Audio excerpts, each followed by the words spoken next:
بسم اللہ الرحمن الرحیم۔ السلام علیکم۔ یہ کہانی ہمیں ایک ایسی لڑکی نے بھیجی ہے جو خود ایک بیٹی بھی تھی اور ایک نند بھی تھی، لیکن پھر بھی اس نے ایسی مثال قائم کر دی کہ سب لوگ حیران رہ گئے۔ یہ کہانی سن کر آپ کی آنکھوں میں آنسو آ جائیں گے۔ رات کا وقت تھا اور میں اپنے گھر میں اپنے شوہر کے ساتھ بیٹھی تھی۔ میرے شوہر کا موڈ بہت اچھا تھا اور وہ میرے لیے کھانے پینے کی بہت ساری چیزیں لے کر آیا تھا، کیونکہ آج دوپہر میں کریلے پکے تھے جو مجھے بالکل بھی اچھے نہیں لگتے تھے۔ گھر میں صرف میں اور میرا شوہر ہی تھے۔ باہر بارش ہو رہی تھی اور موسم بڑا سہانا تھا۔ ہم دونوں اس بات کا شکر ادا کرنے لگے کہ زندگی کتنی خوبصورت ہے اور ہم لوگ ایک ساتھ ہیں۔ ہمارے پاس ایک دوسرے کی محبت ہے، جبکہ ہماری شادی ارینج ہوئی تھی، لیکن پھر بھی ہم بہت خوش تھے۔ باہر موسم کی آوازیں ہمارے لیے بہت خوبصورت تھی، لیکن ہمیں کیا پتا تھا کہ کسی کے لیے یہی موسم قیامت بھی بن سکتا ہے۔ اچانک گھر کے دروازے پر دستک ہوئی۔ اس وقت اگر نارمل حالات میں بھی کوئی آئے تو بندہ حیران ہوتا ہے کہ کون آ گیا، اور باہر تو ایسی بارش تھی کہ اس بارش میں تو کوئی نکل ہی نہیں سکتا تھا، اوپر سے سردی کی بارش۔ خیر، میرے شوہر نے کہا کہ میں جا کے دیکھتا ہوں۔ وہ چھتری لے کر گیا اور جب واپس آیا تو اکیلا نہیں تھا، اور جس کے ساتھ واپس آیا اس کو دیکھ کے میرے قدموں کے نیچے سے زمین نکل گئی۔ میں فوراً آگے بڑھی اور ان کو صوفے پہ بٹھایا اور جلدی جلدی تولیے سے ان کے گیلے کپڑوں کو صاف کرنے لگی۔ میرے شوہر نے کہا کہ ایسے نہیں چلے گا، بہت سردی ہے، کپڑے بدلنے پڑیں گے۔ میرا شوہر اس کو اپنے ساتھ لے گیا اور جب واپس آیا تو اس نے خشک کپڑے پہن رکھے تھے، کیونکہ یہ آدمی اور کوئی نہیں بلکہ میرا بوڑھا باپ تھا، جو ٹھیک طریقے سے چل بھی نہیں پا رہا تھا۔ ان کے چہرے پہ کتنی اداسی تھی یہ تو صاف دکھائی دے رہا تھا، لیکن وہ ابھی بھی کہہ رہے تھے کہ میں ٹھیک ہوں۔ میں نے کہا کہ یہ کیا حال بنا رکھا ہے آپ کیسے آ گئے؟ بھابی نے آپ کو باہر کیسے آنے دیا؟ اور اکرم کہاں ہے؟ وہ گھر پہ نہیں تھا کیا کوئی کام تھا؟ سب خیر تو ہے؟ وہ دونوں ٹھیک تو ہیں؟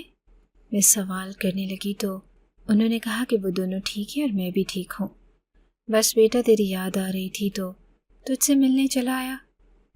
میں جانتی تھی کہ آدھی رات کو میرے باپ کو میری یاد آتی تو وہ کبھی بھی اس طرح سے نہیں آتا۔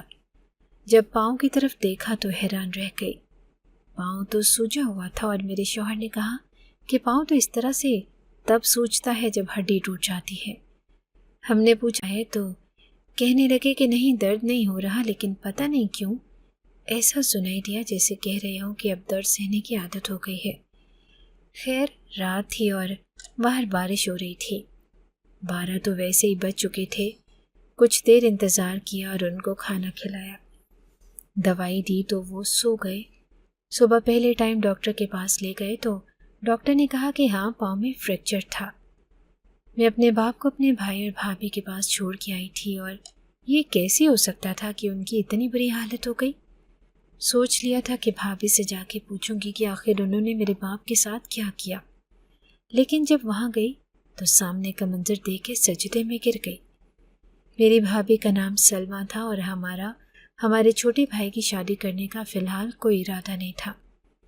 میرا نکاح ہو چکا تھا اور 6-7 مہینے میں میری رخصتی تھی۔ بھائی کی ابھی پڑھائی چل رہی تھی، پیار تھا اور وہ ایک ساتھ بہت خوشی سے رہتے تھے۔ میں نے ساری زندگی بہت اچھی گزاری۔ ابا اب پینشن پر گزارا کر رہے تھے، بس میری شادی ہو جاتی تو اس کے بعد ان کو کیا ہی ٹینشن تھی۔ بھائی کی پڑھائی پوری ہوتی تو وہ پھر اپنی زندگی کے ساتھ کچھ کر ہی لیتا، اور میری شادی تو ہو ہی گئی تھی، بس رخصتی رہتی تھی۔ لیکن ایک دن اماں بازار گئی اور کچھ دیر بعد ہمیں خبر ملی کہ وہ ہسپتال میں ان کا ایکسیڈنٹ ہو گیا تھا۔ وہ اس دنیا سے چلی گئی اور ابا بالکل اکیلے ہو گئے۔ اب گھر میں بھائی اور ابا کو اکیلا چھوڑ کے میں کیسے رخصت ہو سکتی تھی؟ شادی 4 مہینے آگے کرنی پڑی اور اس کے بعد بھائی کے لیے ایک لڑکی تلاش کی۔ جلدی میں نے رشتہ تلاش کیا اور ان لوگوں کو بھی پتہ تھا کہ ہماری مجبوری ہے، انہوں نے